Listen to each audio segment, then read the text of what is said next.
akan menyaksikan Kompas Petang. Didukung oleh Menangkan 5 tiket nonton langsung Indonesia di Amerika. Dukung Indonesia mengukir sejarah baru.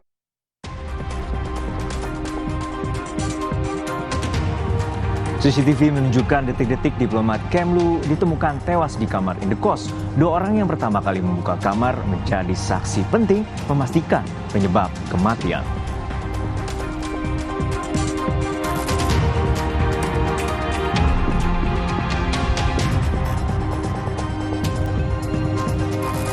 Kuasa hukum Misri, perempuan yang menjadi tersangka kasus kematian Brigadir Nur Hadi, meminta agar kliennya dapat menjadi justice kolaborator.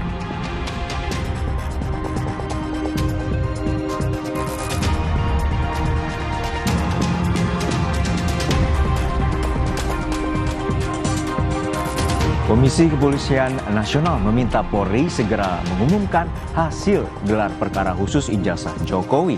Kompolnas mengklaim penyidikan sudah kredibel.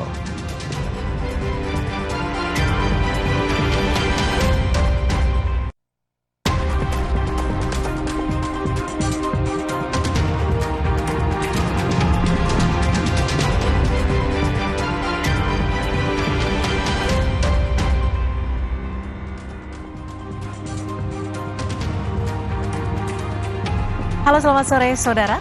Anda menyaksikan program berita Kompas Petang bersama saya Cynthia Rompas. Dan saya Harjuno Pramudito. Kita jelang Kompas Petang selengkapnya di Kompas TV, independen terpercaya. Informasi pertama kami awali dari Papua, saudara. Pesawat Alda Air tergelincir di Bandara Mulia Puncak Jaya, Papua Tengah pada Kamis pagi. Tidak ada korban dalam insiden ini. Masih ganjal di bawah. Ya.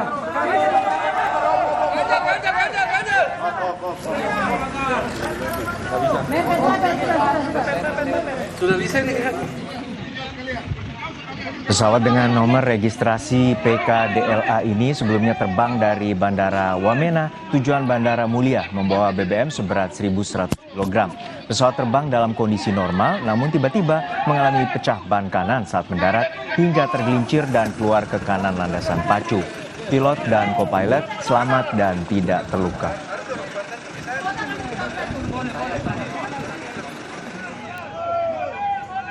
Selamat siang rekan-rekan media.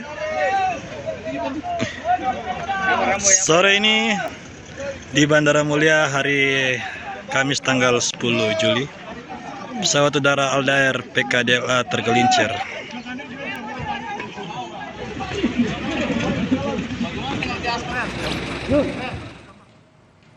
Kami mendapatkan rekaman eksklusif detik-detik penemuan jasad diplomat muda yang ditemukan tewas dalam kamar indekosnya.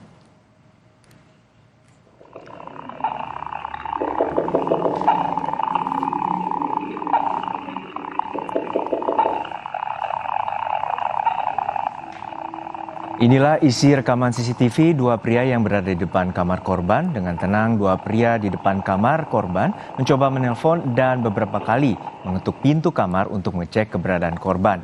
Karena korban tidak kunjung menjawab, kedua pria itu pun berusaha membuka kamar menggunakan kunci cadangan.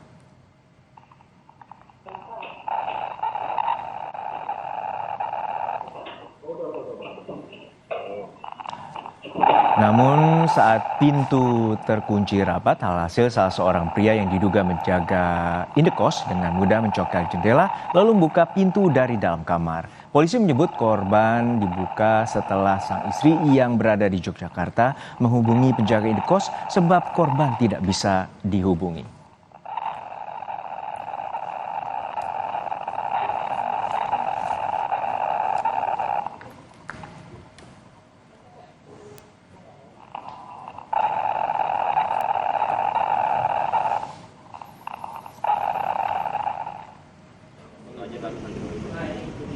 Polisi kembali melakukan olah tempat kejadian perkara untuk mencari sejumlah bukti dalam penyelidikan kasus tewasnya diplomat muda Kementerian Luar Negeri. Dalam olah TKP lanjutan ini, polisi melakukan proses identifikasi terhadap sejumlah barang milik korban di kamar indekosnya. Selain memeriksa sidik jari dan CCTV, polisi juga masih menunggu hasil otopsi untuk mengetahui penyebab kematian korban.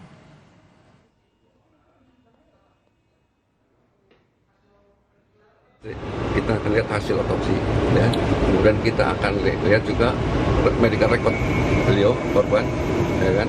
Kemudian kita akan cek juga ahli forensik terkait ke beliau dan di dalam sendiri, kan gitu.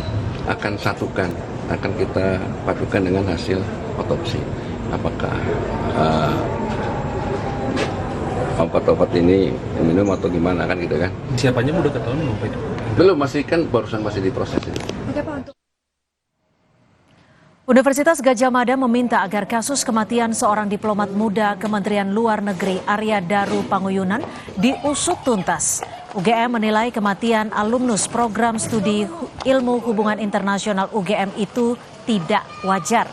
UGM menyampaikan duka cita dan belasungkawa atas kematian salah satu alumni Visipol terbaik.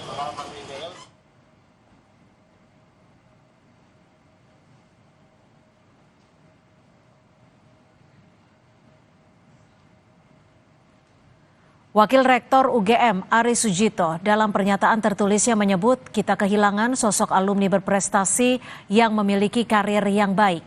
Kami berharap meninggalnya almarhum yang nampak tidak wajar perlu diusut tuntas demi kemanusiaan dan tanggung jawab perlindungan negara pada warganya.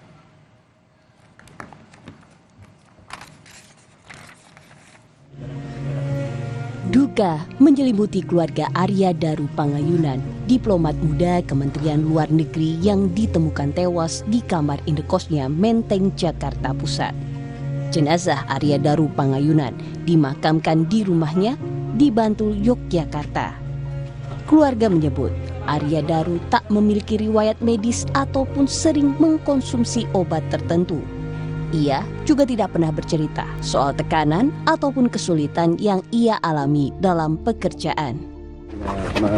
Menjadi saksi untuk kasus PPDU yang ada di Jepang, ya. Tahun berapa, Pak?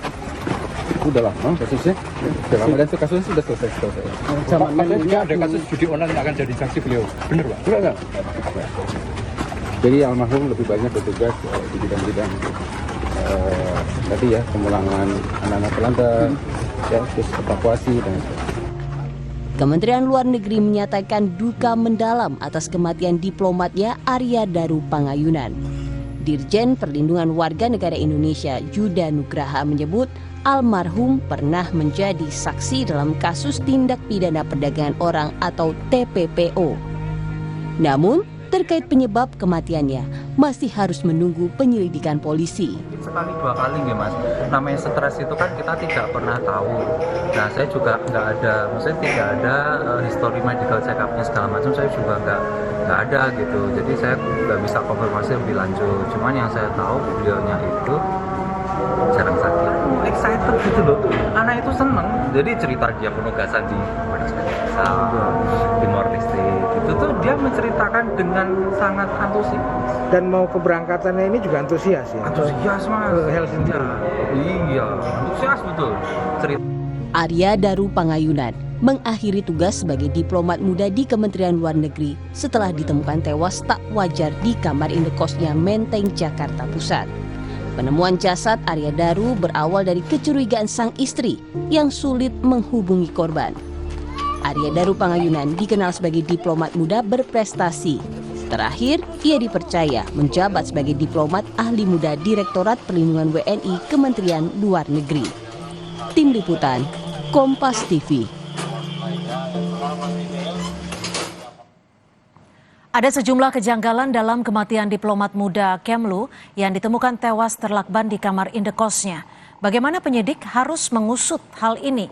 Kita bahas bersama mantan Kabar Reskrim Komjen Purnawirawan Ito Sumardi. Selamat petang Pak Ito, terima kasih sudah berkenan untuk bergabung di Kompas Petang. Pak Ito, ini kan kita tadi sudah menayangkan bagaimana CCTV awalnya jasad diplomat muda ini ditemukan. Apa yang bisa Anda baca dari rekaman CCTV ini? Yang pertama mungkin CCTV itu kan hanya merupakan satu alat bukti pendukung ya. Tapi yang paling menentukan ini adalah dari hasil pemeriksaan forensik. Jadi di sini kedokteran forensik Mbak, itu adalah bagaimana menentukan penyebab yang bersangkutan meninggal dan waktu. Ya waktu yang bersangkutan almarhum itu meninggal. Kemudian yang kedua adalah jejak digital. Nanti tentunya polisi akan menelusuri jejak digital baik dari percakapan atau komunikasi almarhum. Kemudian yang ketiga, kalau kita lihat di TKP kan saya mendengar dari teman-teman penyidik bahwa tidak ditemukan sidik jari lain, tapi itu kan baru informasi awal. Jadi akan sangat terlalu dini kalau kita mengatakan penyebab kematian. Yang jelas yang bersangkutan itu kan meninggal dengan tubuhnya ada di mukanya dilakban, kemudian diselimuti dengan selimut ya. Kemudian juga tentunya dari CCTV itu kita lihat apakah memang ada gambar-gambar lain ataupun adegan-adegan lain selain 2 orang yang masuk ke ruangan ke tempat tersebut. Nanti akan dikaitkan kapan yang bersangkutan itu masuk dan kapan istrinya itu mencoba menghubungi yang bersangkutan. Kan pasti akan ada jejak digital. Demikian, Pak. Ya, selain jejak digital yang masih terus didalami, sebagai mantan Kabar Reskrim, terkait dengan temuan jasad korban yang terlakban, apa yang bisa Anda baca ketika jasad ditemukan terlakban? Ya, kita kalau lihat dari segitiga pembuktian, kan tentunya di sana harus lihat TKP. Yang kedua juga harus alat bukti. Alat buktinya, bukti-bukti ini kan yang sementara dicari adalah dari sidik-sidik jari. Kemudian yang kedua juga ada medical record. Apakah dari medical record yang bersangkutan dengan meminum obat itu, apakah ada dampak bagi kesehatan yang mungkin bisa menyebabkan hal yang fatal bagi kesehatan yang bersangkutan. Ini tentunya masih didalami terus, Mbak. Dan menurut saya juga sudah bicara dengan beberapa teman ya, yang memang sudah ahli. Sekarang sudah dilibatkan beberapa penyidik yang memang senior yang menangani permasalahan ini, dan Barreskrim pun sudah sekarang melakukan supervisi dengan memperbantukan beberapa penyidik senior. Karena ini kan merupakan sesuatu yang mungkin ada berbagai kemungkinan. Saya kan pernah bertugas sebagai duta besar ya, Pak ya. Betul. Itu yang saat ini yang paling rawan adalah memang orang-orang yang memiliki latar belakang kedinasan di bidang TPPO atau tidak pidana perdagangan orang ya. Itu kan sering sekali di beberapa negara itu warga negara kita menjadi korban TPPO. Dan korban TPPO ini kan mereka punya jaringan, punya sindikat. Ini tentunya akan menjadi salah satu objek daripada penyelidikan ya dari teman-teman baik dari Polsek, Polres maupun Polda di supervisi oleh Barreskrim. Demikian, Mbak. Jadi latar belakang dari diplomat muda ini yang kerap kali ditugaskan untuk menangani TPPO bisa saja menjadi alasan dari ditemukannya tewas ini? Ya, berbagai kemungkinan, Mbak ya. Pengalaman saya pada saat menangani korban yang tidak ada sama sekali tersangka ya. Maksudnya tersangkanya saat itu yang bersangkutan ditemukan secara tunggal ya. Tentunya kita harus mengambil dari beberapa kemungkinan. Salah satunya dari profesi yang bersangkutan. Nanti dia akan ditelusuri ya. Tentunya akan bekerja sama dengan Kementerian Luar Negeri dan kasus-kasus yang sudah ditangani. Saya yakin bahwa teman-teman penyidik itu mereka juga menelusuri bahwa latar belakang penugasan yang bersangkutan kira-kira dengan siapa saja pernah terlibat. Ataukah dengan organisasi-organisasi daripada TPPO ini siapa saja. Pasti itu salah satu juga. Tapi yang paling utama di sini adalah bagaimana hasil uji forensik ya, baik kedokteran forensik maupun digital forensik. Pak Ito, artinya ini bisa berkaitan dengan jaringan internasional seperti itu? Sangat mungkin ya, sangat mungkin karena kan kita nggak tahu sekarang kan bagaimana cara mengakhiri hidup seseorang yang menjadi sasaran itu kan bisa dengan berbagai cara ya. Nah ini kan tadi saya sampaikan, orang meninggal itu tentunya adalah dengan sesuatu yang mengakibatkan kondisi daripada alat-alat dalam tubuhnya itu mengalami sesuatu yang menyebabkan kematian. Nah ini kedokteran kehakiman ini yang melakukan otopsi itu pasti akan melakukan satu otopsi yang sangat cermat ya, karena kita juga tidak bisa mengatakan mengandai-andai ya tanpa ada satu keterangan dari saksi ahli. Kan selama ini secara fisik tidak ditemukan unsur kekerasan. Tapi kan kita belum melihat apakah ada hal-hal yang membuat organ tubuhnya itu fatal sehingga meninggal, misalnya karena racun, apakah karena vitamin, ataukah ada obat-obatan. Ini yang tentunya sekarang mereka dari kedokteran kehakiman ini sekarang sedang kedokteran forensik sedang melakukan penyelidikan yang intensif. Pak Ito, kalau kita lihat dari rekaman CCTV saat pertama kali jasad ditemukan, ini kan bisa dikatakan tidak terlalu sulit untuk masuk ke dalam. Apakah nanti penyidik juga akan meneliti, mendalami terkait dugaan-dugaan, tidak hanya dugaan bunuh diri, tapi juga ada dugaan pembunuhan mungkin? Ya pasti kan tadi ya ada kecurigaan. Kecurigaan tentunya harus dibuktikan dengan fakta-fakta. Salah satu diantaranya adalah CCTV. CCTV itu kan kelihatan bagaimana orang itu masuk, kapan orang itu masuk, dan itu nanti akan dikaitkan dengan waktu kematian daripada korban. Ya, kalau misalnya orang masuk, ya, kemudian waktu kematian korban sesudah waktu yang dimana orang itu masuk, kan bisa disimpulkan bahwa korban itu masih hidup pada saat orang itu masuk. Ya, nah, ini akan menjadi objek daripada penyelidikan daripada penyidik. Jadi antara waktu kematian dengan waktu dua orang ini masuk, kemudian dengan waktu istrinya menghubungi, kepada siapa menghubungi, kemudian orang yang dihubungi ini melakukan apa, tentunya ini akan ditelusuri terus, Mbak, sehingga kita bisa lihat daripada waktu kematian dan CCTV itu salah satu juga jam berapa itu memasuki tempat tersebut. Kenapa mereka memasuki, apakah memang ada komunikasi antara istri dengan mereka. Nah, ini yang akan menjadi objek penyelidikan daripada penyidik, menurut saya demikian. Baik, terima kasih Pak Ito Sumardi, mantan Kabar Eskrim yang sudah berbagi perspektif di Kompas Petang. Selamat sore Pak Ito. Selamat sore Mbak. Usai jeda saudara, sesosok jasad tanpa identitas ditemukan di aliran Kali Ciliwung, Rawajati Timur, Jakarta Selatan Rabu sore. Saat dievakuasi, sebagian anggota tubuh korban sudah tidak utuh.